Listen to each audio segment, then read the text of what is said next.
بسم اللہ الرحمن الرحیم۔ آج کل لوگ علماء کرام کی بے حد ہی بہت زیادہ بے عزتی کرتے ہیں، ان کا ادب اور احترام نہیں کرتے۔ علماء کا بہت ہی اونچا مقام ہے، علماء کا بہت بڑا مرتبہ ہے۔ حدیث پاک میں آتا ہے، رسول اللہ صلی اللہ علیہ وسلم نے فرمایا کہ العلماء وارثۃ الانبیاء، علماء انبیاء کے وارث ہیں۔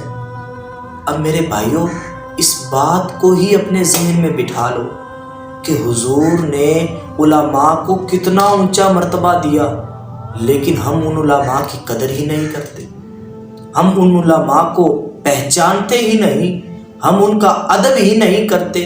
میرے بھائیوں، ایک بندے نے اپنی زندگی کا ایک طویل عرصہ رب کی یاد میں گزار دیا، علم حاصل کرنے میں گزار دیا، اللہ رب العزت نے اس کو اس قدر اونچا مقام دیا، لیکن لوگ اس مقام کے باوجود بھی اس آدمی کی قدر نہیں کرتے۔ یہ بے قدری اس وقت شروع ہوتی ہے کہ جب ہم اپنے بچوں کو دین اسلام کی بجائے برائی کی طرف لے کے جاتے ہیں، جب ہم اپنے بچوں کو دین اسلام کی بجائے ہم سکول کی تعلیم زیادہ سے زیادہ دلواتے ہیں۔ اسی بات سے اندازہ لگائیں کہ جب ہم اپنے بچے کو مدرسے میں یا مسجد میں تعلیم دینے کے لیے بھیجتے ہیں تو نہ ہی ان کے سر پہ ٹوپی ہوتی ہے، نہ ہی ان کے جسم پر اچھا لباس ہوتا ہے، نہ ہی وہ نہا کے آتے ہیں، نہ ہی وہ صاف ستھرے ہوتے ہیں، اور وہ جا کہاں رہے ہوتے ہیں؟ رب کی بارگاہ میں، رب کے حضور سجدہ ریز ہونے کے لیے۔ تو ان کے نہ جسم صاف ہوتا ہے، نہ کپڑے صاف ہوتے ہیں، نہ سر پہ ٹوپی ہوتی ہے۔ میرے بھائیوں، یہ ہماری خطائیں ہیں کہ بچوں کی خطائیں؟ ہم ان کی تربیت کس طرح کر رہے ہیں کہ جب تم اپنے رب کی بارگاہ میں جاؤ تو تم گندے ہو کر جایا کرو، لیکن اس کے برعکس جب ہم اپنے بچوں کو سکول بھیجتے ہیں تو ہم ان کو نہلاتے ہیں، ان کو اچھے کپڑے پہناتے ہیں، ان کو وردی سونی پہناتے ہیں، ان کے جسم پر خوشبو لگاتے ہیں، سر پہ کنگھی کرتے ہیں، اور صاف ستھرا بنا کر صرف دنیا کی تعلیم حاصل کرنے کے لیے بھیج رہے ہوتے ہیں۔ جب پھر وہ بڑے ہو جاتے ہیں تو ان کا ذہن، ان کی تربیت ویسی ہی ہوتی ہے کہ جیسی ہم نے بچپن میں ان کی تھی، اور اسی وجہ سے وہ دین اسلام سے کافی دور اور پیچھے ہٹ جاتے ہیں۔ میرے بھائیوں، آج اپنے آپ کو سدھارو، آج اپنے اندر اس بات کا سدھار لاؤ کہ ہم نے اپنے بچوں کی تربیت کس طرح کرنی ہے، اپنے بچوں کی تربیت اچھی کرو۔ میرے بھائیوں، اس بات سے میں آپ کو ایک چھوٹا سا واقعہ سناتا جا رہا ہوں، ذرا غور سے سنیے گا اور میری بات کو سمجھنے کی کوشش کیجئے گا کہ علماء کا کتنا درجہ اور مقام ہے۔ میرے بھائیوں، ایک دفعہ ایک شخص جو کہ اس دنیا میں اپنے 2 بچوں کو دین اسلام پہ لگا کے گیا اور وہ فوت ہو گیا۔ جب وہ وفات پا گیا تو اس کے بعد اس کی قبر میں ایک شخص نے اس سے پوچھا کہ اے بھائی، ایک جگہ پہ ثواب تقسیم ہو رہا ہے لیکن تم اس جگہ پر جا کر ثواب کیوں نہیں لے رہے؟ تو وہ شخص کہتا ہے کہ میرے بھائی، میں نے اپنے 2 بچوں کو رب کے رستے میں لگا کے آیا ہوں، اسی لیے مجھے آج اس ثواب کی ضرورت نہیں کہ وہ ثواب کسی اور کے حصے میں چلا جائے، کیونکہ میرے پیچھے ثواب پہنچانے والے ہیں کہ جو مجھے یہاں پر ثواب پہنچا رہے ہیں۔ لیکن چند عرصہ گزرنے کے بعد وہ بھی بندہ کہ جو اس وقت ثواب سے پیچھے کھڑا تھا، لائن میں سب سے آگے ہے۔ اب پوچھنے والے نے پوچھا کہ اے بھائی، اس دن تو بڑا چوڑا ہو رہا تھا کہ مجھے ثواب کی ضرورت نہیں، میرے پیچھے ثواب پہنچانے والے ہیں، لیکن آج تمہیں کیا ہو گیا کہ تم ان سے لڑ جھپٹ کر سب سے آگے پہنچ چکے ہو؟